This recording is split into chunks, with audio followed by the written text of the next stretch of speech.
우리가 찍은 것도 아니고 우리가 직접 협박한 것도 아닌데 이것에 가담해서 같이 보거나 거래를 하는 것이 무엇이 문제냐, 나는 정당한 금액을 지불했다.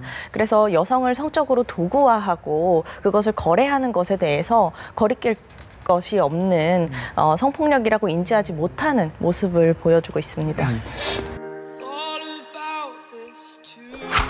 서 대표님, 어제 조주빈 검찰로 송치되는 장면 보셨죠? 예. 예, 그동안 N번방 사건을 공론화시키기 위해서 많은 애를 쓰신 걸로 알고 있습니다. 모습 보시면서 많은 국민들 분노하고 좀 참담했다. 저는 어제 이제 그런 얘기를 좀 들었는데 어떤 느낌을 받으셨는지요? 저도 많이 분노하고 참담한 심경을 느끼기도 했습니다. 다만 예. 한 가해자에게 마이크가 쥐어지고 그리고 가해 서사가 조명되는 것은 지양되어야 할 방향이지 않나라는 생각이 들고요. 이번 텔레그램 성착취 문제의 본질은 집단적인 성폭력 사건이었었다는 것이기 때문에 수만 명의 집단적인 가해자에 대해서도 더욱 적극적으로 집중할 필요가 있다고 생각됩니다. 예. 변호사님은 좀 어떻게 보셨습니까? 어제 보니까 목 보호대도 하고 머리에 뭐 반창고도 또 붙이고 있었고요. 그러니까 네. 가해 흔적이었다, 자해 흔적이었다라고 합니다. 뭐 진정한 사과보다는 유명인 이름들을 좀 거론을 한 그 부분에 있어서도 다양한 좀 해석들이 나오고 있던데 네. 어떻게 보셨습니까? 저는 사실 어제 그 보면서 좀 뜨악했던 게 이제 이게 지금 서 대표님 말씀하신 것처럼 이 집단적 성폭력 사건으로서 이게 지금 사회에 알려져 있는데 뜬금없이 이렇게 유명인들을 이렇게 거론했단 그렇죠. 말이에요. 그런데 보면 목에 이렇게 기부스까지도 하고 뭐 이렇게 자해를 했다고 하는 게 그러니까 사람들이 이렇게 보지 않는 곳에서는 그만큼 지금 어찌 보면은 그런 정신적으로 고통을 받고 이제 불안해하면서도 타인 앞에 드러났을 때는 당당한 모습을 보이려고 하는 좀 전형적인 자기 과시형 범죄자가 아닌가 이렇게 봤습니다. 예. 말씀 나왔으니까요. 어제 거론한 3명의 유명인이 있죠. 네. 제가 그냥 그렇게 말씀 편하게 드리겠습니다. 특정 이름을 거명하지는 않겠습니다. 다 사기 행각을 다녔다. 어떤 돈의 액수를 떠나서 금품을 실제 건넸다고 합니다. 네. 글쎄요. 이분들이 뭐 사회 어느 정도의 사회적으로 이름을 알려있기 때문에 유명인으로 저희 부르는데 어떻게 사기를 과연 이렇게 당할 수 있는가 싶은 생각도 들어요. 네. 네. 지금 조주빈의 어떤 그런 지금 집단적 성범죄, 디지털 성범죄라고 하지만 이런 것들의 공통점을 보면 피해자에게 처음에 다가갔을 때 각종 그 피해자의 어떤 약점이나 피해자의 그런 어려운 상황을 이용해서 거짓말을 하거든요. 뭐 예를 들어서 돈이 좀 부족한 그런 피해자들한테는 고액 알바를 뭐 주선해주겠다. 그 다음에 그 일탈 행위를 한 학생들에게는 너의 일탈 행위를 내가 알고 있다. 이런 식으로 약점을 잡고 속임수를 쓰는 그런 방법인데 그런 것들이라고 해서 뭐 유명인이라고 해서 그런 것에 더 이렇게 얼러트 되어 있다라고 보긴 좀 어려우니까 이렇게 약한 그런 학생들이나 미성년자에 대한 기망적인 그런 범죄 행위를 유명인한테도 하는 것은 뭐 조주빈 입장에서는 그렇게 어려운 일은 아니었던 것으로 보입니다. 예. 앞서서 이제 대표님께서 말씀해 주실 때 이런 가해자에게 마이크가 쥐어지는 부분에 있어서의 아쉬움을 좀 말씀해 주셨습니다. 그 당시에 나왔던 이런 발언들이기 때문에 이 발언을 한 것을 두고 사실 N번방 사건과는 관련이 없는 인물들의 이름이 거명이 된 거거든요. 그러니까 어찌 보면 이 사건을 좀 흐리게 물타기하기 위한 전략이 아니었냐 이런 분석들도 있더라고요. 대표님께서는 좀 어떻게 보셨습니까? 저는 어떤 전략적인 발언이었다기보다도 예.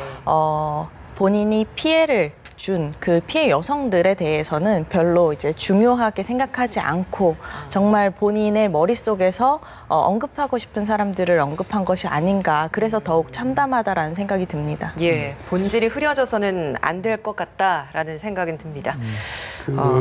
가장 좀 충격적인 게 보육원 가서 이렇게 봉사활동 했다는 거 아니에요? 그 두 얼굴의 모습인데 실제 이 N번방 운영하면서도까지 봉사활동을 했고요. 그렇다면 그 보육원에 있는 우리 정말 아름다운 아이들과 접촉을 했을 건데 걔들을 혹시나 어떤 범죄 대상으로 여기지는 않았을까 그런 걱정이 있었는데 일단 조사 결과는 그런 건 없었다 일단 나오지 않았습니까? 물론 좀 더 좀 알아봐야 될 필요가 있어 보이는데 어떤 의도라고 보십니까? 그런 어떤 이중적인 모습에 대해서는? 네, 제가 텔레그램 방에 들어가서 봤을 때 가장 최대 규모로 운영됐던 방이 35,000명이 들어가 있었거든요. 35,000명? 네, 그렇다 보니까 사실 그 방에 있었던 많은 사람들이 모두 일상을 영위하는 평범한 사람들의 가해자들의 모습이었을 거라고 생각합니다. 그래서 봉사활동을 하거나 뭐 학교를 다니거나 어떤 직업을 갖거나 모두 일상적인 삶을 갖고 있는 사람들이기 때문에 사실 봉사를 했다거나 그와 같은 부분이 어떤 성폭력 가해자로서 특이한 지점이다라고 생각하기는 조금 어려운 것 같습니다. 예. 검찰의 송치가 된 상황입니다. 이르면 오늘 중에 첫 조사가 이루어질 것이라고 하는데 이게 예외적으로 신상 정보 그리고 일부 수사 상황에 대해서 기소 전에라도 공개를 하겠다라고 검찰이 결론 내렸습니다. 네. 아무래도 이번 사안의 중대성을 좀 감안한 결정이라고 봐야 되는 건지 이 부분 좀 어떻게 보고 계십니까? 그렇죠. 이제 기본적으로 형사 사건은 이제 피의 사실 공표죄가 있기 때문에 네. 그런 예외적인 어떤 그런 이제 사법 절차를 거치지 않고 피의 사실을 유출하면 안 되는 거지 않습니까? 그렇죠. 그래서 이제 지난번에 이제 법무부의 인권 보호 규칙을 또 개정하기도 네. 했었거든요. 이번에는 그러한 어떤 이제 법무부 내부 규칙에 따라서 이 피의 사실과 관련돼서 범죄 사실이 대단히 중대하고 피해자가 또 다수 발생한 이런 중대한 사건에 대해서 피의 사실을 일부 이제 공개하면서 그다음에 매 수사 상황을 이제 국민들에게 알려주면서 수사를 진행하겠다. 지금 이렇게 밝힌 상황인 것입니다. 그럼 어느 정도 공개되는 겁니까? 뭐 신상이 어느 대충 나왔는데 수사 상황 일부라면 어느 정도 그러니까 중요한 시점마다 다 검찰에서 발표를 할 수 있는 겁니까? 그것은 이제 그때 그 이제 내부에서 심의를 통해서 공개를 할 것으로 보이고요. 원칙적으로 수사는 사실은 밀행성이거든요. 이제 수사를 받는 사람들, 특히 지금 아직 입건되지 않은 공범들이 다수 있고 뭐냐면 이제 이 공범들이라고 하면 이제 단순히 이러한 아동 청소년 이용 음란물을 시청한 사람들, 그다음에 이러한 아동 청소년 이용 음란물인 것을 알면서도 배포한 사람들, 이러한 사람들도 공범으로 지금 입건돼서 수사를 계속해야 되기 때문에 모든 수사 상황을 다 공개할 수는 없는 것이고요. 이제 일정 부분 아주 필요 최소한도로 그 수사 상황을 공개할 것으로 보입니다. 조주빈이 선임한 변호인이 사임계를 제출했다라는 이야기도 들리더라고요. 네. 이제 변호인 어제 사실 변호사들도 그런 얘기 많이 했어요. 이 사람 과연 누가 변호할 것인가. 이제 아무리 그 흉악한 범죄를 저지른 사람이라 하더라도 변호인의 조력을 받을 권리는 있습니다. 그쵸. 다만 이제 그러한 변호인의 조력이라 하더라도 이제 변호의 내용은 거짓 변호를 할 수는 없거든요. 그래서 변호사들이 이제 피해자들을 접견할 때 항상 물어보는 게 지금 당신이 하는 말이 사실이냐. 사실이 아니라면 나는 당신 사건 못하고 사임하겠다 이런 이야기를 많이 하는데 지금 조주빈에 대해서 선임계를 제출했던 법무법인 측도 이제 가족한테 상담을 받고 단순 성범죄인 줄 알고 일단 선임을 하고 그다음에 접견을 가서 조주빈과 이야기를 해보니 그 가족한테 들은 내용과는 너무나도 사안이 달랐기 때문에 이제 여러 사정들을 고려해서 이 사건을 계속 수행하기는 좀 어렵겠다라고 해서 사임계를 제출했다라는 것입니다. 그러면 조주빈 측에서는 변호인 없이 재판을 진행을 하는 건지 그러면 어떻게 되는 겁니까? 그렇진 않습니다. 이 사건은 이제 중범죄에 해당하기 때문에 국선 변호인이 그렇죠. 필요적 만약에 사선 변호인이 어제 지금 사임을 했기 때문에 이거는 필요적으로 국선 변호인이 이제 배정이 되어서 수사 단계부터 이제 변호인의 조력하에 이제 수사가 진행될 것으로 보입니다. 알겠습니다. 대표님 앞 초반에 수많은 가해자가 있다 그랬잖아요. 조주빈 말고요. 공범으로 많은 분들이 생각을 하고 또 거기에 대한 처벌을 받아야 한다고 하는 것 같습니다. 그런데 이 가입하거나 뭐 보거나 했던 사람들이 실수라거나 예를 들자면 근데 제가 들어보니까 여기에 가입하는 것도 어렵고 보는 것도 자체도 어렵다. 그러니까 다분히 의도가 있었다고 하는데 맞는 얘기입니까? 네, 실수로 들어갔다고 보기에는 사실 그와 같은 방에 정보를 찾고 들어가서 우연히 보기는 좀 어려운 구조라는 생각이 들고요. 그리고 실수로 들어갔다고 하더라도 그 공간에 성착취, 성폭력물이 적극적으로 유통되는 공간이라면 본인이 당연히 나올 수 있었겠죠. 그래서 이와 같은 집단적인 성폭력 가해자들에 대해서 제대로 된 처벌이 필요하고 이번 기회에 일단 있는 법으로라도 제대로 처벌하고 그 제대로 된 처벌에 과정에서 드러나는 입법 공백에 대해서는 메꾸어 나가야 된다고 생각합니다. 변호사님 그렇다면 현재 있는 법으로는 네. 이 소위 말해서 가담 혹은 방조한 사람들을 어느 정도 처벌할 수 있는 건지 좀 법조인들 사이에서는 의견이 좀 갈리던데 어떻습니까? 이제 가장 먼저 적용 가능한 범죄 조항이 네. 그 아동 청소년 성보호법상 그 아동 청소년 이용 음란물의 소지죄가 있습니다. 소지죄. 그래서 아동 청소년 이용 음란물인 것을 알면서 이를 소지하면 처벌되는데요. 지금 뭐 화면에도 나오고 있지만 1년 이하의 징역 또는 2천만 원 이하의 벌금이라는 게 뭐냐면 대단히 약한 거거든요. 그렇죠. 예, 이거는 1년 이하이기 때문에 한 6개월 선고할 수도 있는 거고 얼마든지 집행유예를 선고할 수도 있다. 다시 말해서 단순 소지의 경우 형량이 지나치게 낮다라는 하나의 문제가 있고 더 큰 문제는 뭐냐면 이 소지라는 것이 범위가 되게 좁습니다. 그러니까 지금 이 텔레그램 N번방도 저도 이제 최근에 조금 한번 조사를 해봤는데 이 방에 그냥 들어가 있는 사람들이 대단히 많다는 거거든요. 그럼 들어가서 단순히 그냥 그 방에 들어가 있는 사람들에 대해서 소지죄를 적용할 수 있는지에 대해서는 좀 변호사들은 좀 어려울 것 같다. 이 영상을 구체적으로 시청을 한 증거가 없고 단순히 들어가 있는 사람들 지금 뭐 수만 명이 된다라고 하는데 이 사람들을 지금 아청법상 이 소지죄로 처벌하기가 어렵다. 다시 말해서 단순히 이렇게 이런 어떤 N번방이나 이런 온라인상의 음란물이 유통되는 SNS 계정에 접속해 있다는 것을 처벌할 수 있기는 대단히 어려운 것이고요.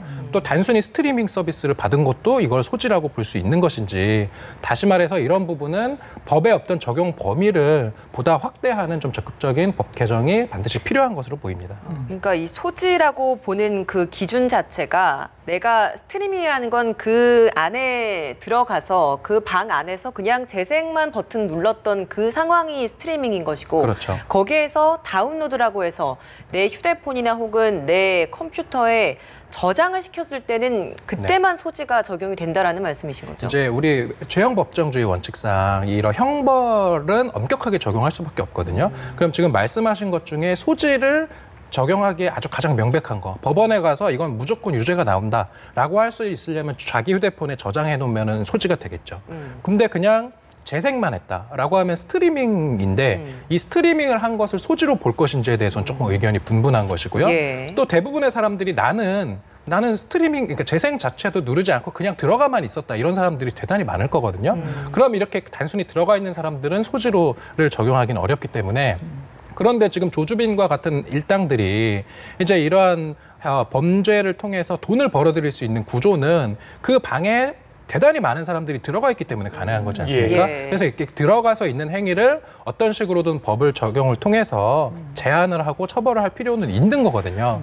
그래서 이러한 어떤 단순히 이러한 방에 들어가 있고 아니면 단순히 재생 버튼을 누르고 이런 것들도 이제 처벌을 할 수 있게 하려면 지금 법의 이 소지를 가지고는 조금 어려울 수 있다 이런 점이라는 거죠. 이게 소지에 대한 범위에 대한 문제도 있지만 사실 이 법이 아동 청소년 보호에 관한 법률에만 해당이 되는 거잖아요. 아 맞습니다. 근데 또 네. 피해자 중에서 사실 이 청소년도 있겠지만 성인도 있기 때문에 네.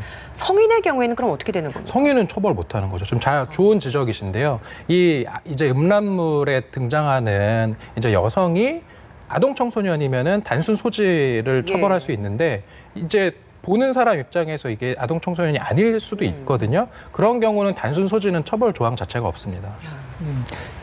저희 처벌 이야기를 했어요, 대표님. 직접 아까 말씀하신 것처럼 N번방에 들어가 보신 걸 알고 있는데 그렇다면 과연 N번방에서 무슨 일이 일어났기 때문에 이렇게 강력한 처벌을 해야 한다는 목소리가 나오는 건지 어떻습니까? 실상은 뭐 입에 다 담기 어려우시겠지만 구체적으로 좀 저희들이 뭐 시청자분들에게 걸러들을 만한 내용도 있을 것 분명히 있어 보입니다만은. 예.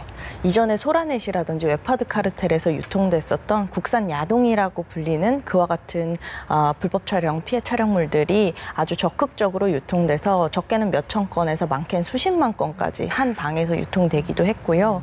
그리고 또 피해자들의 피해 촬영물, 사진 같은 것을 스티커로 제작해서 그 공간에서 놀이처럼 이용하고 일상적인 대화와 성착취가 섞여서 마치 문화화되는 그런 장면들이 매일같이 이루어졌습니다. 금액에 따라서 들어갈 수 있는 방이 제한이 돼 있다면서요? 네, 박사방의 경우엔 그렇습니다. 그렇게 돼 있습니까? 네. 근데 이게 사실 이 사태가 나오고 나서도 여전히 텔레그램 대화방에서는 이런 거래들이 계속 이루어지고 있고 그리고 그 안에서는 이게 크게 문제가 되는지를 못 느끼는 대화들이 많이 오간다고 하더라고요. 정말 그렇습니까? 예, 맞습니다. 우리가 찍은 것도 아니고 우리가 직접 협박한 것도 아닌데 이것에 가담해서 같이 보거나 거래를 하는 것이 무엇이 문제냐, 나는 정당한 금액을 지불했다. 그래서 여성을 성적으로 도구화하고 그것을 거래하는 것에 대해서 거리낄 것이 없는 성폭력이라고 인지하지 못하는 모습을 보여주고 있습니다. 그래서 그 아까 처벌 중에 그 전 운영자인가요? 엠번방의 왓치맨 닉네임이 그렇게 알려져 있잖아요. 이거 다른 건으로 재판을 받고 있는데 검찰이 징역 3년 6개월밖에 구형을 하지 않았다고 그래요. 그래서 변론기일 뭐 변경을 해서 다시 신청을 변론 해서 재개를 해서 예. 보강 수사를 하겠다 한 것 같아요. 이건 이번 사건이 나오니까 이렇게 된 것 같은데 네. 왜 강하게 구형량에 대해서는 잘 모르겠습니다만은 네. 어떻게 보세요? 전반적으로 그러니까 법조계에서도 인식 자체가 사법당국에서도 이거에 대해서 어떤 처벌 수위를 낮게 일단 보는 것 같은 느낌이 들거든요. 낮죠. 왜냐하면은 이제 이런 아동 청소년 이용 음란물을 이제 제작 배포한 죄 같은 경우는 무기 또는 5년 이상이 법정형이거든요. 그러면 왓츠맨에 대해서도 사실은 5년 이상을 적용할 수도 있는 건데 3년 6월을 구형했다는 것은 뭐냐면은 그 이제 기소가 된 범죄 혐의들이 지금 우리가 이제 이 N번방이 이슈가 되면서 나온 다양한 의혹들이 모두 다 기소가 된 것은 아닐 것으로 생각이 됩니다. 그렇기 때문에 이제 어제 뭐 검찰 측에서도 여죄를 더 충분히 보강 수사를 해서 기소를 해라 라는 이제 지시를 하는 것도 결국은 지금 먼저 이렇게 재판을 받고 있던 왓츠맨에 대해서도 추가적인 보강 수사를 통해서 추가 기소가 이루어지고 선고형 또 구형량 당연히 5년 이상으로 높아질 것으로 보입니다.